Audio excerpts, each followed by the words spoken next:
কেমন আছেন সবাই? আঁকি সবার আরেকটি ব্লগে আপনাদের সকলকে স্বাগত জানাই। আমার আর বিশালের রিসেন্ট বিয়ে হয়েছে, তাই বিয়ের পর সংসারের খুঁটিনাটি, ভালো মন্দ, ঘুরতে যাওয়া, খাওয়া দাওয়া তুলে ধরবো আপনাদের সামনে আমার ফেসবুক আর ইউটিউব পেজের মাধ্যমে। এ তো আপনাদেরকে আগের ব্লগেই বললাম, আমরা এসেছি দীঘায় সব ভাই বোনেদের সঙ্গে। আজকে দীঘায় আমাদের দ্বিতীয় দিন, সবাই রেডি হয়ে চলে এসেছি ব্রেকফাস্ট করতে। আমার ভাই বোনেদের সঙ্গে এসছে আমার এক কলিগ কৌশিক আর কৌশিকের স্ত্রী। ওরা এখনও রুম থেকে আসেনি। আমরা অর্ডার দিয়ে দিয়েছি ব্রেকফাস্টে, সবাই খাচ্ছি টোস্ট আর অমলেট। আজকে যাব দুটো প্রধান জায়গায়।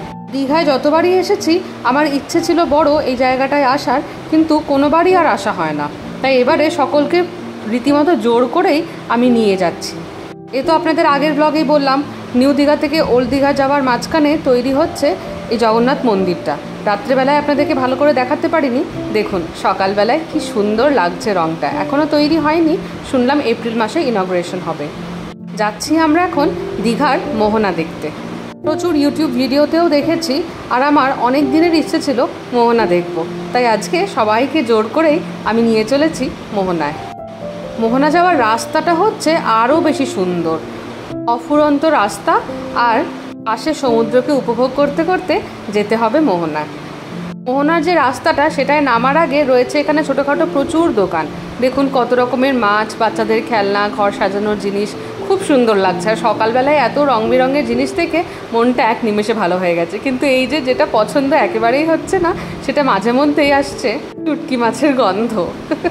যাই হোক, ঘুরতে যাওয়া মানেই তো এটা, ভালো মন্দ সব কিছুই থাকবে।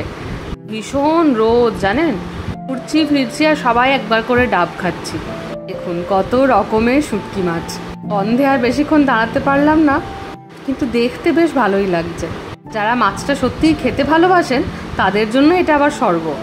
যাই হোক, চলুন দোকানপাট পেরিয়ে এবার যাই মোহনার দিকে। এখান থেকে বুঝতে পারছিলাম না যে মোহনাটা কোথায়, কিন্তু একটু এগিয়ে যাওয়ার পরে বুঝলাম একদিকটা নদী আর একদিকটা সমুদ্র।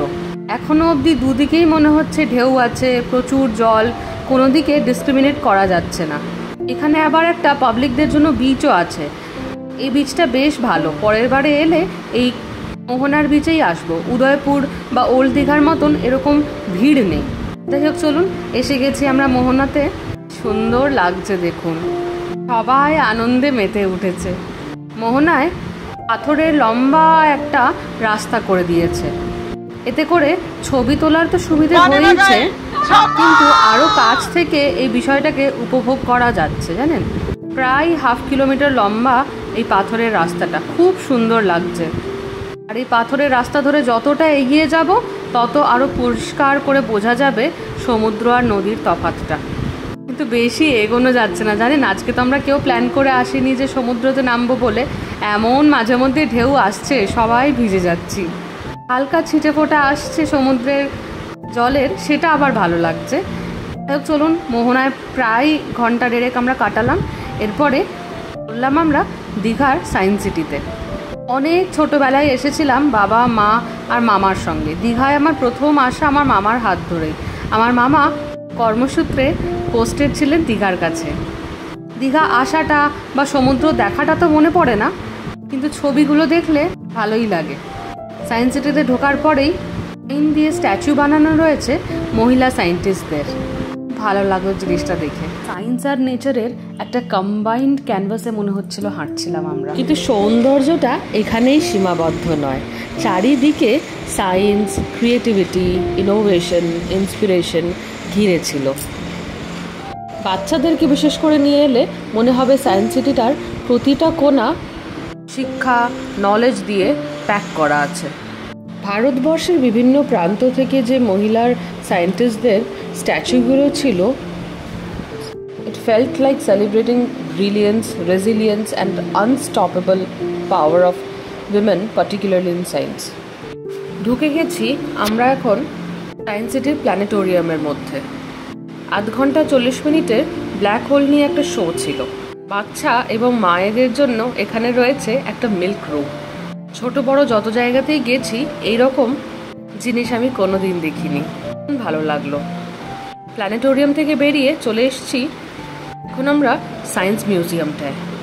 এখানে অনেকগুলো জিনিস মেনটেন তো করা হয়েছে, আবার অনেক কিছু মেনটেন করা নেই বলে উপভোগ করা যাচ্ছে না। ফিজিক্যাল সায়েন্স আর লাইফ সায়েন্সের দুটো আলাদা আলাদা সেকশন ছিল। এটা আমরা এখন হাঁটছি লাইফ সায়েন্সের দিকটাতে। রোদে ঘোরা হয়েছে, সায়েন্স সিটিতে ঘোরাচ্ছে, আমাদের মনে হচ্ছে এসির মধ্যে থাকলেই বেশি যেন আরাম পাচ্ছে। ছোটাছুটি করছে, খেলাধুলো করছে, কি সুন্দর লাগছে চারিদিকটা জানেন। মিউজিয়ামটা এসে বুঝলাম মোটামুটি সব বয়সের ছেলেমেয়েরাই এনজয় করতে পারবে, অনেক কিছু শেখার আছে। বাইরে এত বেশি রোদ, একটা জায়গায় খাবার জলের ব্যবস্থা ছিল আর পুরো ঘরটাই মোটামুটি এসি রয়েছে, তাই এখানে প্রচুর ভিড় এখন দুপুরবেলা।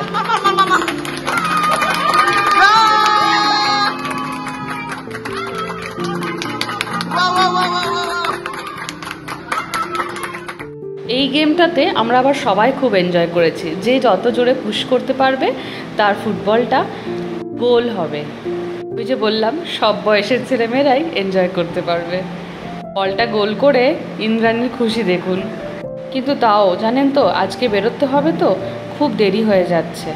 সেই সকালবেলায় ধরুন ব্রেকফাস্ট করেছি, তারপরে টুকটাক সবাই একটু ওই ডাবের জল নয় কোল্ড ড্রিঙ্কসই খেয়েছি। খিদেটাও পেয়ে গেছে, আবার যেহেতু বেরোতে হবে তাই সেটাও একবার করে মাথায় আসছে যে বেরোনোর আছে।